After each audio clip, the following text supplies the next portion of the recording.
Yeah, so I think it's really important people understand that. So I'm wondering then, so with the clients that you say, oh, I think it's a great approach actually, just because you go, okay, well now we can see what's happening to the hormones that we're giving you. But I'm assuming that these are people coming into you already with signs and symptoms of menopause. We're talking about hot flashes and not able to sleep and mood swings and joint pain or everything else that comes with menopause.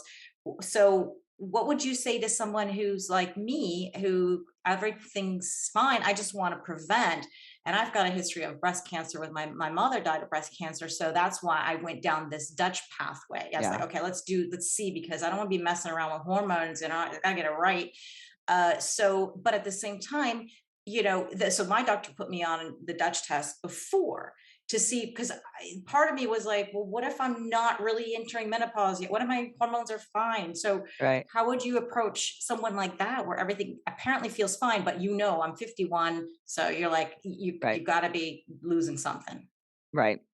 So I think that the key is that a lot of damage is being done, in that period, what we call sort of perimenopause. So you're still having periods, and some women we never even get a symptom from menopause, right? So to say the only sign they're in menopause is their period stops. Honestly, is so they have no other symptoms. Other women have horrible symptoms, and probably that depends on kind of how your hormones are dropping. Are they sort of dropping in a more balanced fashion, or are you becoming really estrogen dominant, no progesterone? So so there's going to be a lot of people, and I would equate this to any other disease process, is that you probably should, as we were talking about, treat before you necessarily symptomatic. I mean, there's no 50-year-old that I see anyway that has normal testosterone. So is damage being done because you don't have testosterone? Yes. Most, not all, but most women in their starting at 35 have low testosterone, have low progesterone, are starting to become estrogen dominant. Is there's issues associated with it? Yeah, there's injuries that are going to be associated with that. There's damage to the brain that's going to be associated with that. So estrogen dominance without progesterone backing it is going to be more at a risk for cancers. And so I think there's a lot of damage being done from an early age, and it's why we're really trying to advocate, should people kind of know this stuff earlier and potentially do some adjuncts, and sometimes that's very minimal things. It's using a tiny bit of testosterone and a tiny bit of progesterone. Estrogen oftentimes doesn't need to be replaced, in my mind, for a long time, because estrogen's the last thing to go, right? And so people always think of estrogen as the main hormone, but it's the last thing to go.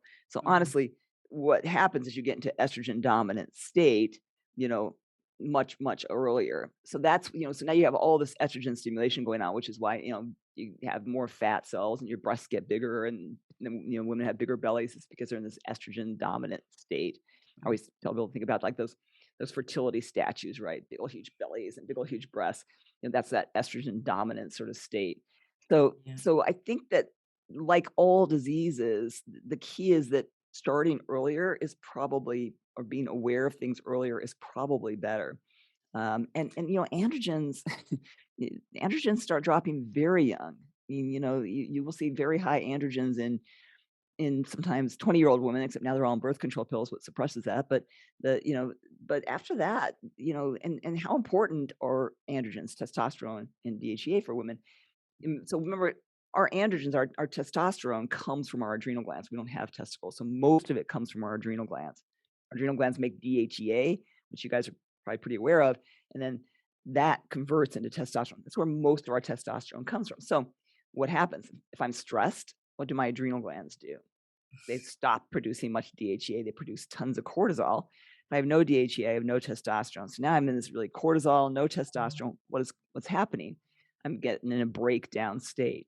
And so, and how many people can say they're not living stressful lives? I mean, that's almost impossible in this world. All this Exactly. stuff, meditation, everything's helpful there. But so I think that, so much could be prevented in terms of joint loss, brain loss, bone loss, hair loss, skin loss, if people started and looking at this stuff, not when, when they're, saying, hey, something's starting to change at 35, not at 51.